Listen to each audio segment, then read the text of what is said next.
बना के हम अधिक से अधिक जोड़ने का प्रयास करेंगे। अगला प्रश्न श्री संजीव कुमार। प्रश्न संख्या 586। मैं पूरक प्रश्न पूछ लूँ साहब? पूरे पूरे हाँ बोलो। सीधा पूरा की बताना चाह रहे हैं? ना पूरा पूरा तो उत्तर आ गया। वो हाउस को पता नहीं चलेगा ना है? वो हमारे दोनों के बीच में रहेगा, हाउस को पता नहीं चलेगा। नहीं चले, कोई बात नहीं। बोलो बोलो। नहीं, वो ये व्यवस्था है अपने यहाँ। कोई पूरक है, आप पूरक बताओ। पूरे प्रश्न पूछो, वो पढ़ लेंगे। माननीय अध्यक्ष महोदय, दे दिया प्रदेश में युवाओं में जो नशे की प्रवृत्ति, ये बहुत बड़ी चिंता का विषय है। कितनी है? और हनुमानगढ़ और गंगानगर जिले में चिट्टे जैसे मादक पदार्थ और मेडिकेटेड नशे की वजह से जो है युवा वर्ग का भविष्य अंधकार में होता जा रहा है। और पिछली सरकार के समय भी बजट घोषणा 23-24 में हनुमानगढ़ में सरकारी नशा मुक्ति केंद्र खोलने की घोषणा की गई। वो कागजों तक सीमित रह गई, वो धरातल पर नहीं उतर पाई। और अब वर्तमान में भी इस बजट में 24-25 में भी हनुमानगढ़ में नशा मुक्ति केंद्र की स्थापना की घोषणा हुई है। तो मैं आपके माध्यम से मंत्री महोदय से यही पूछना चाहूँगा कि हनुमानगढ़ में ये सरकारी नशा मुक्ति केंद्र आप कब तक खोल दोगे? माननीय मंत्री जी।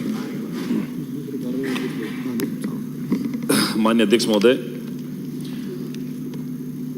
हमारे सम्मानित सदस्य संजीव कुमार जी ने जो सवाल किया है, ये बात सही है कि वर्ष 2023-24 में पिछली कांग्रेस सरकार के समय बिंदु संख्या 4 में बजट घोषणा में राजस्थान के अजमेर, करौली, कोटा, सवाई माधोपुर, धौलपुर, भरतपुर, हनुमानगढ़, श्री गंगानगर सहित 15 स्थानों पर 20 करोड़ की लागत से नए नक्शा मुक्ति केंद्र खोलने की घोषणा की गई थी। इनको हनुमानगढ़ का ही उत्तर दे दो ना, मैं वही दे रहा हूँ। कहीं नहीं खोला। पिछली कांग्रेस सरकार ने 5 सालों के अंदर घोषणा की, लेकिन एक भी राजस्थान में सरकारी नशा मुक्ति केंद्र नहीं खुला। हनुमानगढ़ में भी घोषणा की थी। मैं सुनो, मैं बता रहा हूँ, हनुमानगढ़ में भी घोषणा हुई थी, लेकिन हनुमानगढ़ में नहीं खुला। अभी हमारी सरकार ने, माननीय यशस्वी मुख्यमंत्री जी ने और हमारी वित्त मंत्री ने घोषणा करी कि हम परिवर्तित बजट के 2024-25 के बिंदु संख्या 68 में राजस्थान में 10 करोड़ की लागत से 25 बेड के नशा मुक्ति केंद्र खोलेंगे, जिसमें हनुमानगढ़ भी है। इनका कब तक खुलेगा? हनुमानगढ़ में 25 बेड की क्षमता का नशा मुक्ति केंद्र है। मैं माननीय सदस्य को आश्वस्त करना चाहता हूं कि 10 जुलाई को बजट पेश हुआ, 11 तारीख को हमारे माननीय मुख्यमंत्री ने प्रभारी सचिव, प्रभारी मंत्री के साथ बैठक करी, 13-14 को हम लोग जिलों में गए और जो बजट के अंदर जो घोषणा हुई थी वहां हमने टाइमलाइन फिक्स कर दी। ये जैसे ही एप्रोप्रिएशन बिल के मैं वही बता आप नेता एप्रोप्रिएशन बिल पूरे होने के बाद ये हम सुनो, एप्रोप्रिएशन बिल तो अरे मैं वही तो बता रहा हूँ। मैं माननीय नेता प्रतिपक्ष तकलीफ इस बात की, पिछली सरकार में घोषणा हुई थी, हुआ नहीं।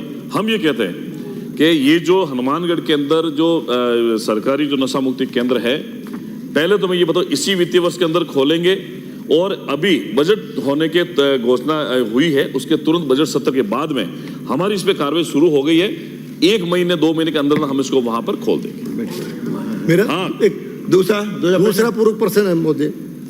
माननीय अध्यक्ष महोदय, हनुमानगढ़ जिले में वर्तमान में बिना स्वीकृति के अनेक प्राइवेट नशा मुक्ति केंद्र जो है अवैध रूप से चल रहे हैं और वहाँ नशा छुड़वाने की बजाय लोगों का शोषण किया जाता है।